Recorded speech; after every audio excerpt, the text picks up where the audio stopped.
Hey guys, এতিয়া মই যাবলৈ ওলাইছো অম্বুবাচী মেলালৈ। আজি 22 জুন, আজিৰ পৰা ষ্টাৰ্ট হৈছে অম্বুবাচী মেলা।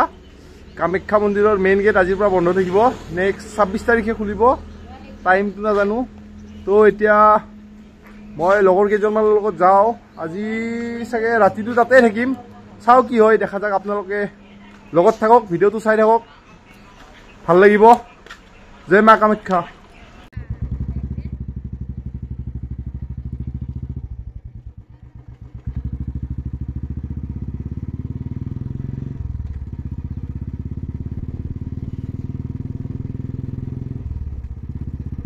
তো মই আহি এতিয়া জালুকবাৰী পালোৱে। এতিয়া শিবা ক'ত আছে তাক কল এটা কৰিব লাগিব, ৰৈ পিনে তাৰপিছত লৈ যাম। মই অম্বুবাচী মেলা ইয়াৰ আগতো আহিছোঁ, কেইবাবাৰো আহিলোঁ, লগৰ ল'ৰাৰ লগতে এনেকৈ আহিছোঁ। ভাল লাগে আহি পিনে, মনটো মানে একদম শান্তি লাগে, বিৰাটেই ভাল লাগে।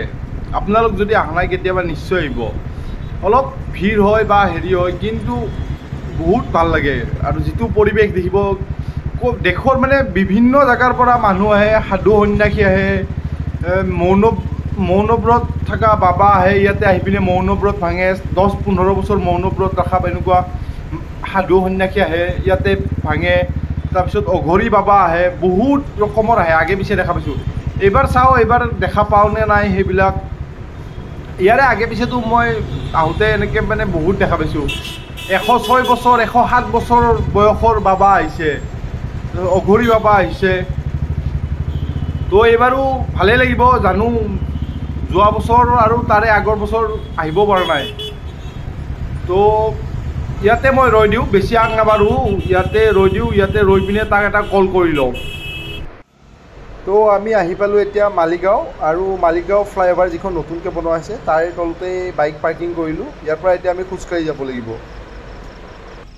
আমি য'ত বাইক পাৰ্কিং কৰিলোঁ তাৰ পৰা আপোনাৰ 15-20 মিনিটৰ ৰাস্তা খোজকাঢ়ি, অলপ দূৰ হয় মানে। কিন্তু এইবাৰ গাড়ী আহিব দিয়া নাই। এইবিলাক যে মোৰ পিছফালে গাড়ী আহি থকা দেখা পাইছে, এইবিলাক ইয়াতে ঘৰ বা এইফালে কিবা এজেঞ্চি এনেকুৱা টাইপ, সেইকাৰণে আহিব দিছে, ক'ৰবাত কাম কৰে। তো চাওক মানুহ। আৰু এইবাৰ নিয়ম কৰিছে কি, আপুনি তলৰ গেটৰ পৰাই মানে জোতা চেণ্ডেল থৈ যাব লাগিব। ইয়াৰ আগে পিছেতো মই আহোঁতে ওপৰলৈ লৈ যাব পাৰিছিলোঁ, কিন্তু এইবাৰ তলতে থৈ যাব লাগিব। তো আমি এতিয়া ওপৰলৈ খোজকাঢ়ি যাওঁ মাক দৰ্শন কৰিবলৈ। মেইন মুখ্য যিখন মন্দিৰৰ দুৱাৰ সেইখনটো বন্ধ থাকিব, তথাপিও মানে তাত যিবিলাক সাধু সন্যাসী আহিব তেওঁলোকে পূজা অৰ্চনা কৰিব, তপ কৰিব, ধ্যান কৰিব, সেইকাৰণে আহে। মানে দেশৰ গোটেই আমাৰ ভাৰতবৰ্ষৰ বিভিন্ন প্ৰান্তৰ পৰা আহে। আপোনালোক আচৰিত হৈ যাব, ইমান মানুহ আহে ইয়াত, কেনেকৈ থাকে তেওঁলোকে। চাওক কিমান মানুহ গৈ আছে, এই সৰু বাচ্চাবিলাকো গৈ আছে, মানে আচৰিত পাব। তো আহি আধা পালোঁ। ইয়াতে পানী দি আছে, তো পানী লওঁ এটা। ইয়াতে চব ফ্ৰী, পানী দিয়ে, আপোনাক গ্লুক'জ দিয়ে, চব ফ্ৰীতে দি থকা হৈছে। আপোনালোকে ধুনীয়াকৈ গ্ৰহণ কৰিব পাৰিব। আমি এতিয়া প্ৰায় 1 ঘণ্টা 20 মিনিটমান খোজকাঢ়ি মন্দিৰৰ মেইন দুৱাৰমুখৰ ওচৰত আহি পাইছোঁ। আৰু ধৰক আধা ঘণ্টামান খোজকাঢ়িলে আমি গৈ পাম। তো আপোনালোকে যদি কেতিয়াবা মন্দিৰত আহিব বিচাৰিছে ক'ৰবাৰ পৰা, তো মানে বহুত সুবিধা আছে মন্দিৰ, কামাখ্যা মা মন্দিৰলৈ আহোঁতে। আপোনালোকে মালিগাঁও কামাখ্যা ষ্টেচনত আহিব পাৰে। তো যদি দূৰৰ পৰা আহে, গুৱাহাটী ষ্টেচনৰ পৰা আহিব পাৰে, এয়াৰপৰ্টৰ পৰা আহিব পাৰে। আপোনাৰ এয়াৰপৰ্টৰ পৰা 18 কিলোমিটাৰ, কামাখ্যা মন্দিৰ তাৰপিছত গুৱাহাটী ষ্টেচনৰ পৰা আপোনাৰ 7 কিলোমিটাৰ মাত্ৰ প্ৰায়।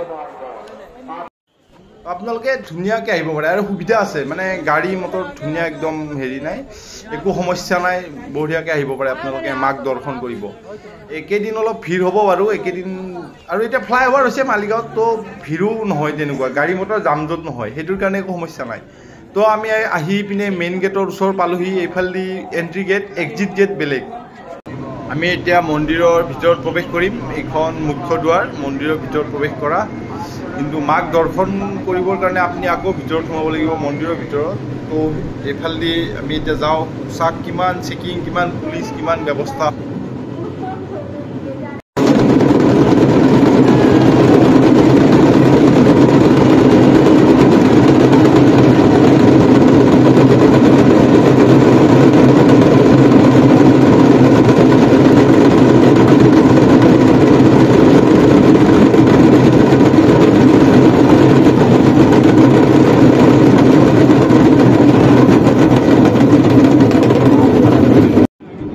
মানুহ চাওক আপোনালোকে কিমান মানুহ। আমাৰ ভাৰতবৰ্ষত শক্তিপীঠ 51খন শক্তিপীঠৰ ভিতৰত অন্যতম কামাখ্যা মন্দিৰটো। ইয়াতে আপোনাৰ বলি বিধান চলে। তাৰপিছত এইখন আটাইতকৈ পুৰণিৰ ভিতৰত 4 নম্বৰত হ'ব চাগে, মোৰ যিমানটো জানো আৰু 4 নম্বৰত হ'ব আটাইতকৈ পুৰণি শক্তিপীঠৰ ভিতৰত 51খনৰ ভিতৰত। এয়া চাওক মোৰ পিছফালে যিকেইজন বাবা বহি আছে সন্ন্যাসী, তেওঁলোকে UPৰ পৰা আহিছে বোলে। অকল ইয়াতে মাক আৰাধনা কৰিব আহিছে, যোগ কৰিব আহিছে, মানে তপস্যা কৰিব বোলে তেওঁলোকে, তাৰ কাৰণে আহিছে।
মাৰ আশীষ ল'লোঁ, মাৰ পৰা গোটেই অসমৰ মংগলৰ কাৰণে আশীৰ্বাদ বিচাৰিলোঁ। সকলোৰে ভাল হওক, ভগৱান সবকা ভলা কৰে, লেকিন শুৰুৱাত মুঝছে কৰে। তো অকণমান এতিয়া ওপৰত বহোঁ, ইয়াতে বহি আপুনি ধৰক পূৰা আজি ৰাতি ইয়াতে বহিম, ইয়াতে এনেকৈ অলপ ঘূৰা ফুৰা কৰিম। তো পূৰা ৰাতি ইয়াতেই মন্দিৰতেই শেষ কৰিম, ৰাতিপুৱা ঘৰলৈ বুলি যাম, ৰুমত যাব লাগিব মই। চাওক কিমান ধুনীয়াকৈ ফূৰ্তি কৰি আছে মানুহবিলাকে, এইফালে সাধু সন্যাসীবিলাকে তপস্যা কৰি আছে। তাৰপিছত মই মানে দেখুওৱা হোৱা নাই আপোনালোকক, লগ পালোঁ কেইজনমান মৌনব্ৰত থকা বাবা আহিছে। মই আপোনালোকক ভিডিঅ'টোৰ আগতে কৈছিলোঁ মৌনব্ৰতধাৰী বাবা আহে। তেওঁলোক যোৱাবাৰ অম্বুবাচী মেলাত আহি পিনে মৌনব্ৰত হৈছে, এইবাৰ অম্বুবাচী মেলা শেষ হ'লে তেওঁলোকে মৌনব্ৰত খুলিব। তো ভাবি চাওক আপোনালোকে 1 বছৰ মৌনব্ৰত, কিছুমানতো 10-15 বছৰলৈও আছে বোলে। তো আচৰিত, কেনেকুৱা এটা আচৰিত সাধনা কৰিব লাগিব তেওঁলোকে পাৰিছে।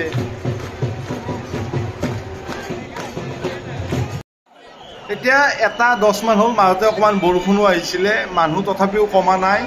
কিন্তু এতিয়া কৰিছে কি, এইবাৰ মই মাজত অহা নাছিলোঁতো, তো এইবাৰ পালোঁ যে বৰষুণ দিয়ে আছে। চাওক মানে যাব দিছে, চব মানে ওলাই যাব দিছে, এতিয়া আৰু থাকিব নিদিয়ে। আৰু প্লাছ আপোনালোকে যদি আহে তেনেহ'লে ৰাতি 8টাৰ আগতে আহিব, কাৰণ 8টাৰ পিছত এণ্ট্ৰিও নিষেধ কৰি দিছে।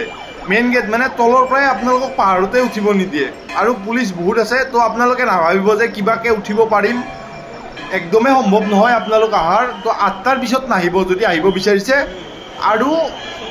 আৰু পূৰা ৰাতি থাকিম বুলিও নাহিব, 1টা বজাৰ পিছত ওলাই যাব দিছে চব।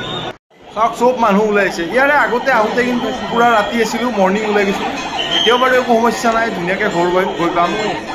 ইয়াৰ পৰা গৈ গৈ ৰুম পোৱালৈতো এনেও 4-5টা বাজিবই। এতিয়া মানুহবিলাক চব ওলাই আহিছে, চবকে ওলাই আহিব দিলে, মানে আমাৰতো একো প্ৰব্লেম নহয়। কিন্তু কিছুমানৰ প্ৰব্লেম হ'ব, সমস্যা হ'ব। মানে ধৰক কিছুমানে বাছত আহিছে, ট্ৰেইনত আহিছে, তো তেওঁলোকে গাড়ী নাপাব ঘৰলৈ যোৱা, তো ষ্টেচনতে থাকিব লাগিব বা বাছৰ বাবে ৰাতিপুৱালৈ ৰৈ থাকিব লাগিব। তো সেইকাৰণে যদি আহিব বিচাৰিছে আপোনালোকে ৰাতিটোৰ কাৰণে ভালকৈ প্লেনিং কৰিব। ইয়াতে চাওক আপোনালোকে প্ৰসাদ পাব, হাতত পিন্ধা মালা মালি চব পাব, আপোনালোকক যি লাগে ভগৱানৰ বস্তু। মই প্ৰসাদ এটা লৈ আহিলোঁ, এয়া বৰষুণ দি আছে, তিতি তিতি আমি সকলো খোজকাঢ়ি আহি আছোঁ। এতিয়া পামেই আৰু তল, বেছি দূৰ নাই। দুপৰীয়া ভাত খোৱা একো খোৱা নাই, আহি এখন চাহৰ দোকান দেখা পালোঁ, ভোক লাগিছে। তো পৰঠা এখন খাই লওঁ, এতিয়া 2টা বাজি গ'ল, তো বিৰাটেই ভোক লাগিছে, এখন পৰঠা খাই লওঁ। তো এইখনেৰে চলি যাব, ৰাতিপুৱালৈ চলিব পাৰিম আৰু। চাওক কিমান মানুহ, চব ওলাই আহিছে, চব মানে কি কৰিব আৰু চবকে ওলাই আহিব দিছে কিমান মানুহ চব এতিয়া ঘৰমুৱা যাত্ৰা বৰষুণো দি আছে মই এতিয়া লগৰজনক থৈ পিনে আহি পালোঁ ৰুম এতিয়া 5টামান বাজিছে এতিয়া মাৰ তাৰ পৰা আহি বহুতে শান্তি লাগিলে মনটো বিৰাটেই ভাল লাগিলে তো আজিৰ ব্লগটো ইমানতে সামৰিলোঁ আকৌ আপোনালোকক নতুন ব্লগত লগ পাম কামাখ্যা মাই সকলোৰে মংগল কৰক এইটোকৈ সামৰিলোঁ